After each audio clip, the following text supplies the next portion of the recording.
So how would you describe that? Why do we tend to hold our feelings back?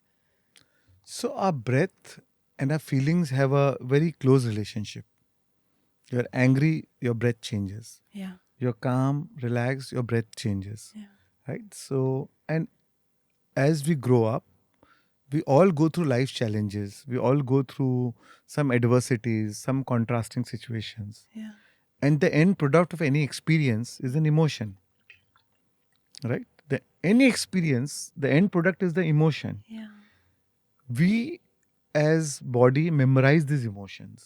The Hmm. moment you feel it, you memorize this emotion and store it in our body. And the body becomes the memory bank of all these emotions. And as a society, we've been told to maintain a facade, or be happy, Why? do good, look good, Yeah. right? We may be sad, but on the Facebook, you'll see only my happy pictures, But why? Why right? are we doing that? Because we want to maintain that facade. And that is how society, because that is how society makes you feel worthy of. Is it a scam? I wouldn't call it a scam. It's all about, I don't care what the world thinks it. What is important is self awareness, right? And you maintain that facade, you grow up, and so you internalize your emotions, you suppress your emotions. And that's what happens. Lack of expression leads to depression, right? And when you suppress it and don't give it a right expression in a way, or don't express your needs behind that emotion, then it turns into a disease, Yeah. or mental health, or some emotional health issues. So with the help of breath work, when you breathe deep, do a full deep breathing, full belly breathing or below your belly, that is where all these survival based emotions are stored in, right? So then you release all these emotions. Yeah. When you release all these suppressed fear based survival based emotions, lifetimes of stress or trauma or phobias or fears, you're able to release it.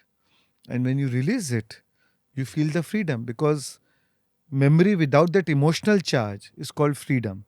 So you now the same memory which happened 10 years back, which the moment you think about it, you wish to traumatize you, or or generate feelings of anger or hate or resentment, no more generate that feeling anymore, because that emotional charge is released, right? Is this where the science backing comes into the picture? Absolutely.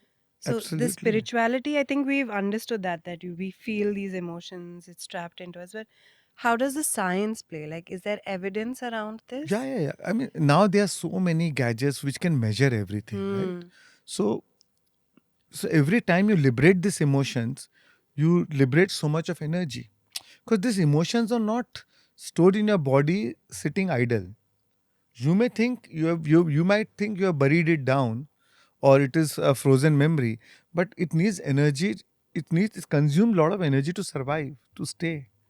Yes. So and the more time passes, it needs more and more energy, right? So every day you get up, you wake up fresh, and the moment you think of the old past thoughts, past emotions, all most of your creative energy is consumed. And the research shows that 90% of our energy is actually consumed by these old limited emotions.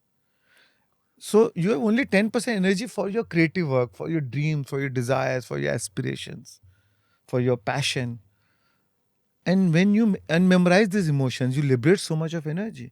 And now that energy is available for your creative endeavors, right? So, and there's a whole science about it.